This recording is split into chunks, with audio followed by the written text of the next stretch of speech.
The midday sun beat down on Willow Creek Lane, its rays glinting off the manicured lawns and the pristine uniform facades of the houses.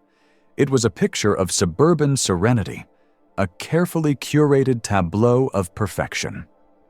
And I, Eleanor Vance, felt like a rogue brushstroke in that immaculate painting. My crime?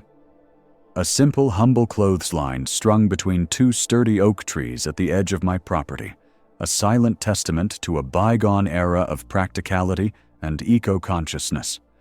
For weeks, the clothesline had been my quiet rebellion.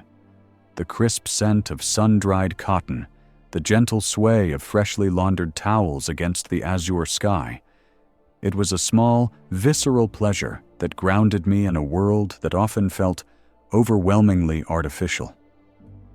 I'd inherited the house from my grandmother, a woman who'd believed in mending, reusing, and appreciating the simple things.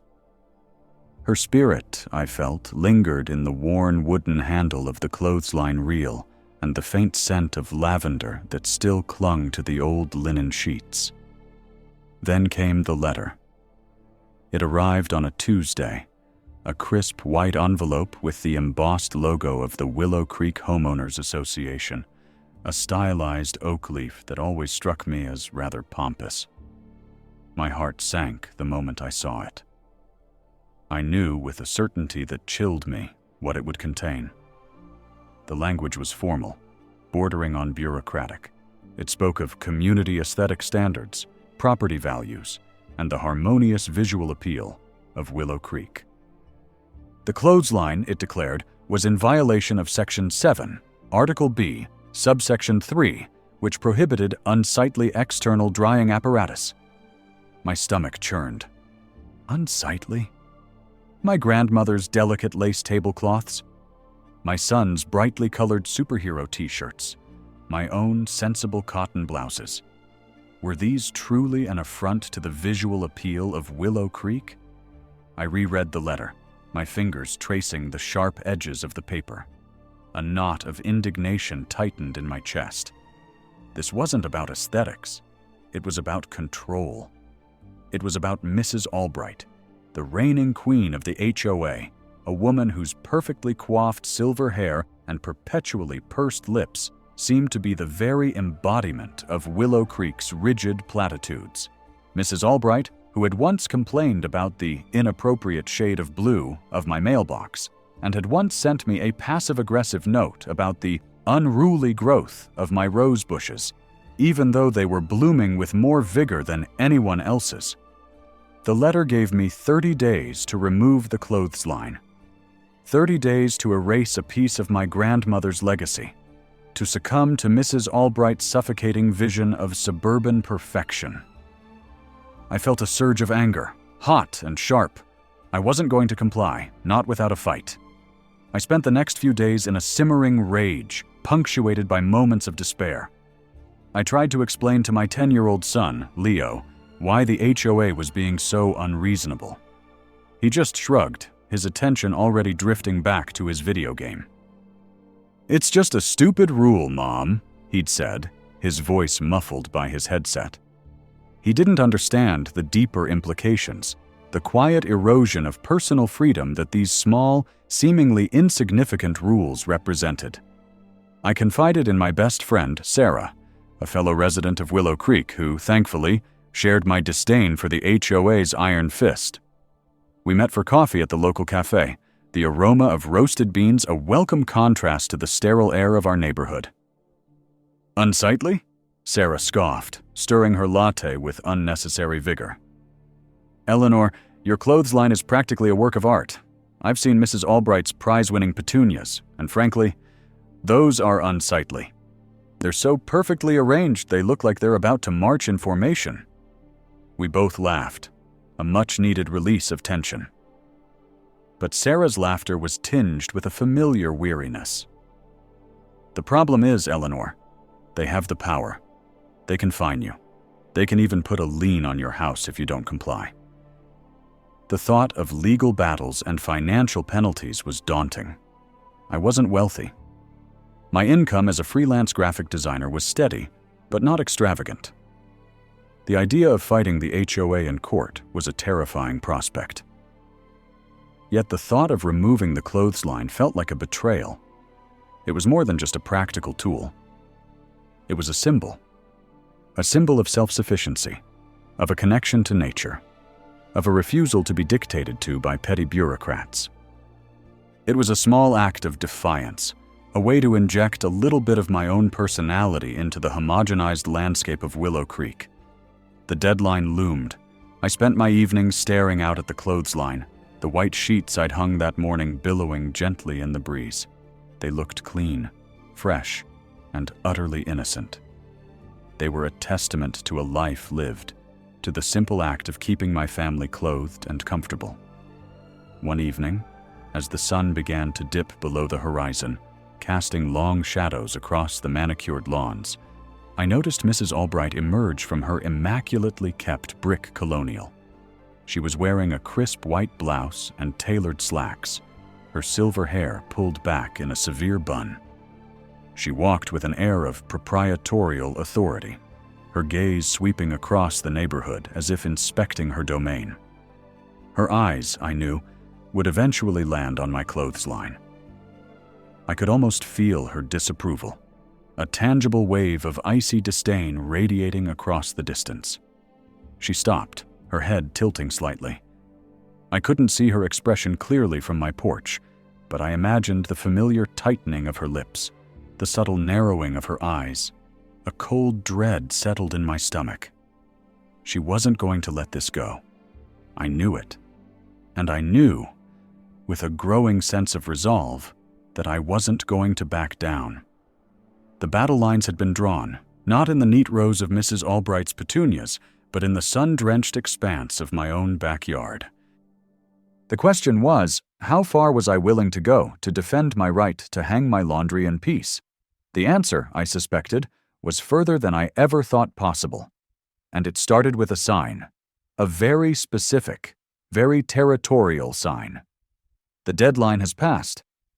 30 days, a significant chunk of my life, have evaporated into the ether, leaving behind only the faint, lingering scent of lavender and a simmering rage that's begun to bubble to the surface. The HOA, in its infinite bureaucratic wisdom, has finally made its move. Not with a fine, not yet, but with something far more pointed, far more personal. I stand at my kitchen window, mug of lukewarm coffee growing cold in my hands, staring across the impossibly green expanse of Mrs. Albright's lawn. It's a lawn that could win awards, I swear. Each blade of grass seems to have been individually placed, each dandelion a banished enemy. And there, smack dab in the middle of it, a bright, garish splash of yellow against the emerald perfection. A sign, a no trespassing sign. My stomach tightens. It's a declaration of war, plain and simple. Not a subtle hint, not a passive-aggressive note slipped under the door. This is a full-blown, in-your-face, "you are not welcome here" pronouncement. And it's directed at me. A ghost of a smile touches my lips, a dangerous, mischievous curve. They want to play hardball? Fine, I can play hardball. In fact, I think I've just found the perfect place for my next load of laundry. A knot of indignation, hot and sharp, begins to unravel in my chest. It's not just about the clothesline anymore. It's about the sheer audacity, the petty tyranny of it all. This isn't about maintaining community standards. It's about Mrs. Albright and her insatiable need to control every inch of Willow Creek, from the color of our mailboxes to the way our underwear dries. I set my mug down with a decisive clink. Leo, my 10-year-old, is sprawled on the living room floor, utterly absorbed in some alien landscape on his tablet, the soft glow illuminating his face. He's oblivious to the subtle shifts in the suburban ecosystem, the quiet skirmishes being waged over aesthetics and authority. "Leo," I call, my voice a little sharper than I intend. He grunts, not looking up. "Yeah, Mom? Do you know what a no trespassing sign means?" Another grunt. Don't go there?" "Precisely.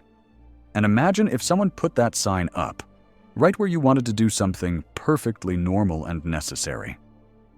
He finally tears his gaze away from the screen, a flicker of curiosity in his bright eyes.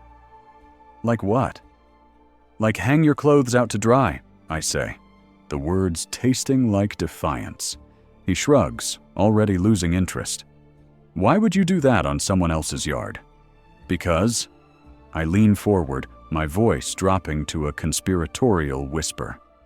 Sometimes the rules are so ridiculous, you have to break them in a way that makes a point. He blinks, a slow 10-year-old blink. Okay, Mom. He's already drifting back to his virtual world, the complexities of HOA politics clearly less engaging than whatever digital dragon he's battling. I sigh, a puff of air that carries the weight of my frustration. It's not Leo's fault. He's a kid. He doesn't understand the visceral pleasure of sun-dried cotton, the quiet dignity of a clothesline, the historical lineage of laundry hung out to breathe. To him, it's just laundry. But to me, it's a connection to my grandmother, a tangible link to a time when resourcefulness was valued over conformity, when a bit of wind and sun were considered the best detergents. I march out to the laundry room, the scent of fabric softener clinging to the air. The hamper is overflowing, a mountain of whites, a colorful cascade of towels and sheets. Perfect. The sun is high and bright, the sky a flawless, unapologetic blue. The perfect day for a protest. I grab the sturdiest clothesline I own, a thick, weather-beaten rope that's seen better days, but is still as strong as ever. Then, I select the largest, most visible items. A king-sized white sheet, a bright blue bath towel, and a vibrant red pillowcase. These aren't just clothes, they're my battle flags. My heart thumps a little faster as I step out the back door, the familiar weight of the rope and linens in my arms. I walk towards the edge of my property, towards the 2 ancient oak trees that guard the boundary. This is my territory. This is where my grandmother first taught me to tie a knot, where I've sat with books and lemonade, where the world feels a little more real, a little less curated. And then I turn my gaze towards Mrs. Albright's pristine lawn, towards that obnoxious yellow sign. A plan, audacious and perhaps a little insane, solidifies in my mind. I'm not going to trespass on her property. Oh no, that would be giving her exactly what she wants, justification for her complaints. Instead, I walk to the very edge of my own yard, to the sturdy oak that stands sentinel closest to her house. I loop the clothesline around its thick trunk, pulling it taut. Then, I move to the second oak, a few feet further into my yard, and secure the other end. I've created a clothesline right on my own property. A clothesline that, by its very placement, offers a clear, unobstructed view from Mrs. Albright's perfectly manicured patio. I take the king-sized white sheet, its crisp scent of sun-dried cotton a small victory in itself, and I begin to hang it. I drape it over the line, letting it billow slightly in the gentle breeze. Then, the blue towel. Then, the red pillowcase. I choose items that are large, bold, and undeniably visible. I want them to catch the eye, to be a stark contrast to the muted uniform palette of Willow Creek. As I'm pinning the last corner of the pillowcase, I see her. Mrs. Albright, emerging from her back door, a vision in a crisp linen dress and matching sun hat. She's holding a watering can, but her eyes are fixed on my yard, on the colorful display I've so deliberately created. Her watering can is forgotten, dangling from her hand.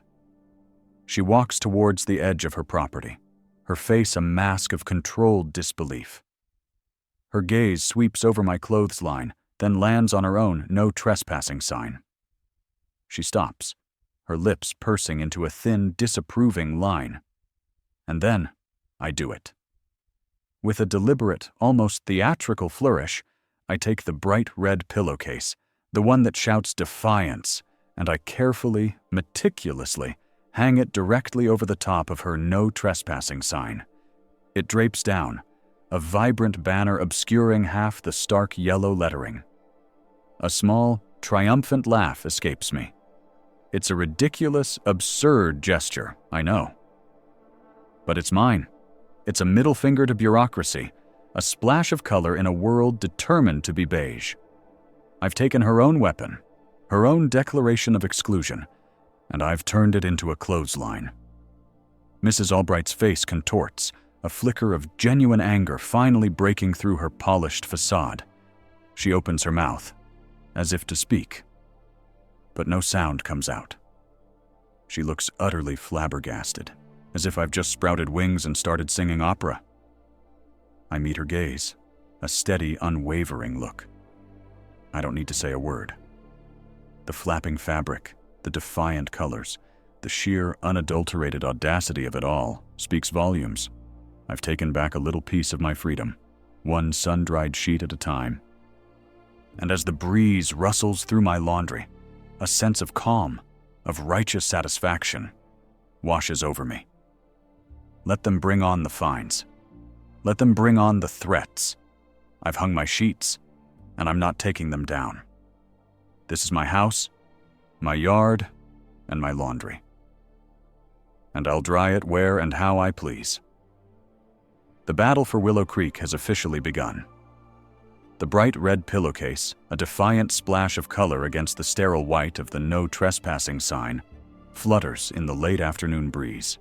It's a small act, really, a single pillowcase.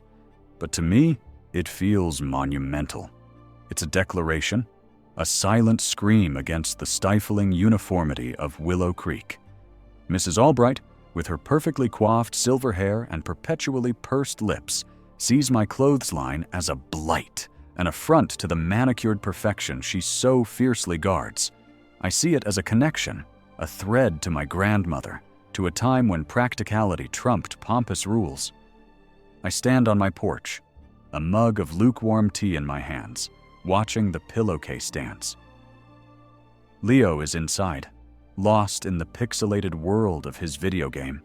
The tinny explosions and frantic shouts a stark contrast to the quiet hum of the neighborhood. He wouldn't understand. Not really. To him, rules are just rules. Annoyances to be navigated or ignored, depending on the stakes. But this isn't just about drying laundry. It's about the slow erosion of personal space, the insidious creep of control that starts with a clothesline and could end with dictating the color of our welcome mats. The red pillowcase is a visual punchline, a slapstick gag aimed squarely at Mrs. Albright's sense of order. I can almost hear her sputtering, her perfectly manicured nails digging into the steering wheel of her pristine SUV as she drives by and sees it. The "No Trespassing" sign, meant to warn off perceived intruders, now serves as a rather unconventional clothes hanger. It's a ridiculous image, I admit. But the absurdity is part of its power. It's so over the top, so clearly a middle finger to her arbitrary authority, that it almost makes me laugh. Almost. A knot of indignation still tightens in my chest when I think about the letter, the 30-day ultimatum, the sheer audacity of it all. The scent of sun-dried cotton, a fragrance that always brings me back to my grandmother's yard, is now mingled with the faint, metallic tang of… what, fear? Anticipation? The air feels charged, like the moments before a thunderstorm. I know this isn't the end of it. This is just the opening salvo. Mrs. Albright, the reigning queen of the HOA and its rigid platitudes, will not let this stand.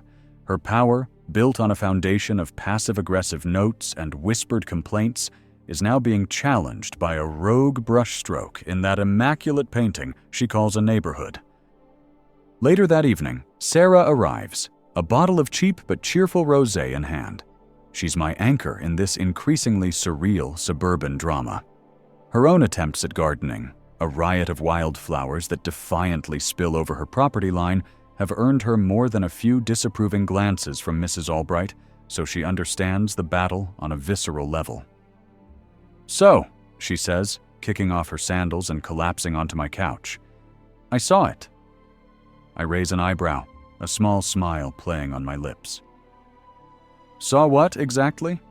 The sign, she says, uncorking the wine with a practiced twist, and its new, rather fetching accessory. She winks, pouring 2 generous glasses. A bold statement, Eleanor. Truly a bold statement. I take a sip of the wine, the crispness a welcome counterpoint to the lingering tension. She put up a "no trespassing" sign on my property line. I felt like it needed a little reinterpretation. Sarah laughs, a clear, uninhibited sound that cuts through the manufactured quiet of the neighborhood. Reinterpretation is putting it mildly. I'm picturing Mrs. Albright driving by, her eyes bugging out like a cartoon character. She's probably having an aneurysm right about now. I can only hope, I admit, the thought bringing a surge of wicked satisfaction. The letter said 30 days. That's up next week. And what's the plan, Stan? Sarah asks, leaning forward. Are you going to keep this up? Because, you know, they have teeth, Eleanor. These HOAs. They can fine you into oblivion. I look out the window, towards the oak trees where my clothesline is strung. The red pillowcase is still there, a small beacon of defiance in the twilight. I don't know, Sarah. I can't let her win. It's not just about the clothesline anymore. It's about the principle. I get it, she says, her tone softening. It's about not letting them suck all the life out of everything. Turning this place into a Stepford Wives convention. But still what? Still be careful. She's not going to just roll over. This is her kingdom, and you've just declared war on her castle. The thought sends a shiver down my spine, but it's not entirely unwelcome. A part of me, the part that chafed under the HOA's constant surveillance and judgmental stares, has been waiting for this. Waiting for a chance to push back, to prove that I'm not just another cog in their perfectly oiled machine. The next morning, the sun beats down relentlessly, promising another sweltering day. I'm out early, the air still cool and fresh, the aroma of roasted beans from my coffee maker lingering in the kitchen. I'm heading towards the clothesline, a basket of whites slung over my shoulder, when I notice it. The red pillowcase is gone. My heart sinks. I walk closer, my steps quickening. The "no trespassing" sign is still there, stark and unyielding, but the defiant splash of red is gone. In its place, a small white laminated card is affixed to the sign with a thick piece of duct tape. My hands tremble as I reach for it. The paper is stiff, the printing precise and impersonal. It's another notice. This one is shorter, more direct. Violation notice. Date? Current date. Property address. My address. Violation. Failure to comply with HOA covenant. Article 7, Section B. Prohibited items and structures visible from neighboring properties. Specifically, the continued presence of a clothesline and associated drying apparatus. Action required. Immediate removal of all clothesline structures and any items displayed thereon. Consequences of non-compliance. A daily fine of $50 will be assessed, commencing date 24 hours from now. Continued non-compliance may result in further legal action, including but not limited to lien placement on property. HOA Board of Directors. I stare at the notice, a cold dread creeping into my stomach. $50 a day, that's a lot of money. More than I can easily afford, especially when I'm trying to keep my small freelance business afloat. They're escalating. They're not just sending letters anymore. They're bringing out the big guns. A wave of anger, hot and sharp, washes over me. They think they can intimidate me with fines. They think I'll just roll over and dismantle the last tangible link to my grandmother because of a bureaucratic threat. I look at the "no trespassing" sign, then at the neatly folded stack of sheets in my basket. The crisp scent of sun-dried cotton fills my nostrils. It's a small comfort, a familiar embrace. I can't let them take this away. I walk back towards the house, my mind racing. Fines, legal action. These are the weapons of their war. But what are mine? The pillowcase was a shot across the bow. This is a direct assault. As I enter my kitchen, the aroma of roasted beans still hanging in the air, I pause. My gaze falls on the worn wooden handle of my grandmother's old rotary phone, still sitting on a shelf in the corner. It's a relic, a symbol of a different era, a time before instant communication and endless rules. I haven't used it in years. But today, it feels like a symbol of resilience. I know what I have to do. I can't just hang my sheets and hope for the best anymore. This requires a different kind of strategy. A strategy that goes beyond a defiant pillowcase. I need to fight back, not just with laundry, but with words. I need to find out exactly what their rules are, what loopholes exist, and who else in this neighborhood feels as suffocated as I do. I pick up my cell phone, my thumb hovering over the contacts. Sarah. She'll know who to call, who to ask. And then, perhaps, I'll need to have a little chat with the Willow Creek Homeowners Association Board of Directors myself. Not with a pillowcase, but with a list. A list of grievances, a list of rights, and a firm, unwavering refusal to be silenced. The fight has just begun, and I intend to see it through to the very end. The air in my kitchen, usually a comforting blend of roasted beans and whatever ambitious baking project Leo had inspired me to attempt, felt thick with a new kind of tension. The HOA's official violation notice, a stark white rectangle of bureaucratic dread, lay on the counter, a tangible manifestation of Mrs. Albright's crusade. $50 a day. The number itself felt like a physical blow, a constant, irritating hum against my resolve. It was more than just money. It was the insidious creep of control, the suffocating blanket of conformity they were trying to pull over my little slice of Willow Creek. I traced the embossed seal with my fingertip, feeling a familiar knot of indignation tighten in my chest. This wasn't about aesthetics. It was about power. It was about Mrs. Albright's vision of a perfectly curated, utterly sterile suburban landscape, where individuality was scrubbed away like a rogue smudge on a pristine sidewalk. My grandmother's clothesline, a symbol of practicality and a connection to a simpler, more honest way of life, was an unwelcome brushstroke in that immaculate, homogenized painting. Leo, bless his oblivious 10-year-old heart, shuffled in, his eyes glued to the tablet clutched in his hands. "Mom, can I have some more of those cookies you made yesterday?" "The chocolate chip ones?" I managed a weak smile. "Sure, sweetie, they're in the blue tin." My voice, however, lacked its usual warmth. How could I explain to him that the very air we breathed in this neighborhood was being policed, that a simple act of drying laundry had become a battleground?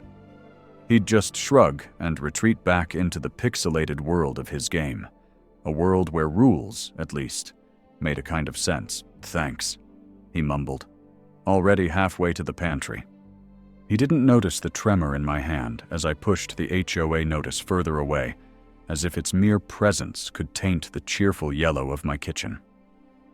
Later that afternoon, Sarah arrived, her usual effervescent energy a welcome antidote to the lingering gloom.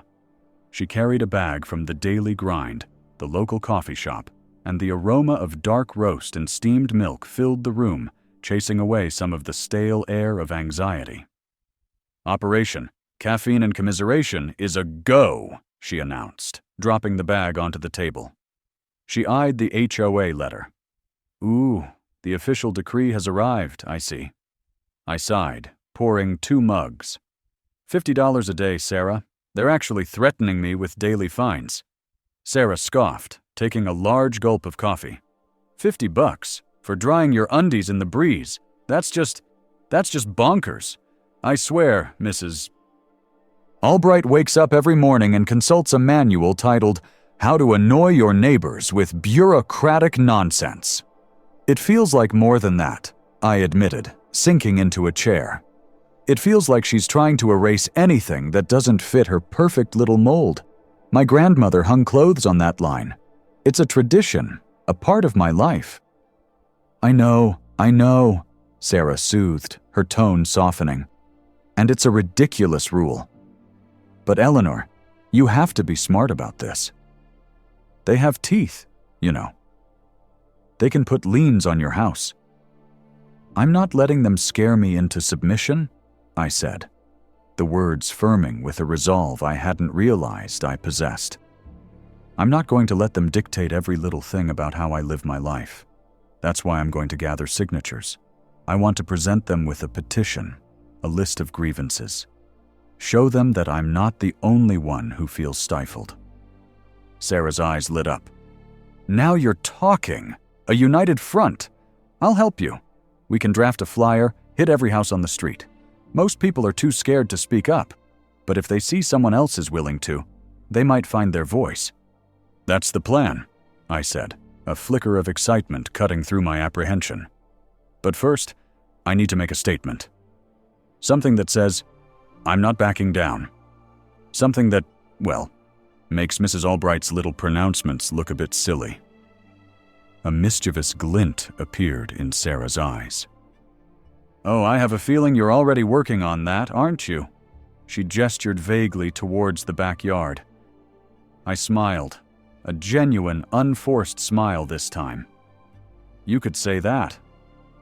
The no trespassing sign.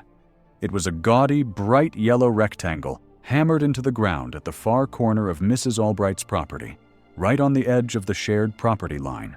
It was her passive-aggressive declaration of territorial ownership, a warning to anyone who dared to stray, even an inch, from the meticulously defined boundaries of Willow Creek Lane.